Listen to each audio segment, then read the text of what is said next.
حضرت ابو ہریرہ رضی اللہ تعالیٰ عنہ سے روایت ہے، رسول اللہ صلی اللہ علیہ وسلم نے فرمایا، 3 آدمی ایسے ہیں جن سے قیامت کے دن اللہ تعالیٰ کلام نہیں فرمائے گا، نہ ان کی طرف دیکھے گا نہ انہیں پاک کرے گا، اور ان کے لیے دردناک عذاب ہے۔ ایک وہ آدمی جس کے پاس صحرا میں چشمے وغیرہ کا پانی اس کی ضرورت سے زائد ہے اور وہ مسافر کو اس کے استعمال سے منع کرتا ہے۔ دوسرا وہ آدمی جس نے عصر کے بعد کسی کے ہاتھ سودا بیچا اور اللہ کی قسم کھا کر کہا کہ اس نے اتنی قیمت میں اسے خریدا ہے۔ خریدار نے اسے سچ سمجھ لیا، حالانکہ حقیقت اس کے خلاف تھی۔ اور تیسرا وہ آدمی جو کسی امام یعنی اسلامی حکمران کی بیعت کرتا ہے اور وہ صرف حصول دنیا کے لیے اس کی بیعت کرتا ہے۔ اگر امام اسے دنیا کا مال دے دے تو وفا کرتا ہے، اور اگر امام اسے دنیا کا مال نہ دے تو وہ بیعت پر قائم نہیں رہتا، یعنی امام کی اطاعت نہیں کرتا۔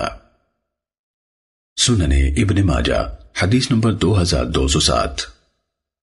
حضرت ابو ذر رضی اللہ تعالیٰ عنہ سے روایت ہے، نبی صلی اللہ علیہ وسلم نے فرمایا، 3 آدمیوں سے اللہ تعالیٰ قیامت کے دن کلام نہیں فرمائے گا، نہ ان کی طرف دیکھے گا نہ انہیں پاک کرے گا، اور ان کے لیے دردناک عذاب ہے۔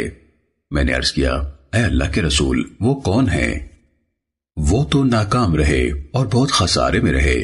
آپ نے فرمایا، اپنا تہبند ٹخنوں سے نیچے تک لٹکانے والا، کوئی چیز دے کر احسان جتلانے والا، اور جھوٹی قسم کھا کر اپنے مال کی رغبت دلانے والا۔ سنن ابن ماجہ حدیث نمبر 2208۔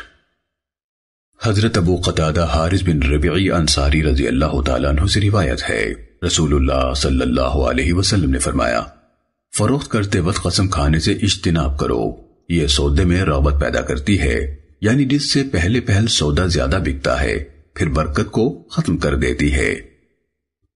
سنن ابن ماجہ حدیث نمبر 2209۔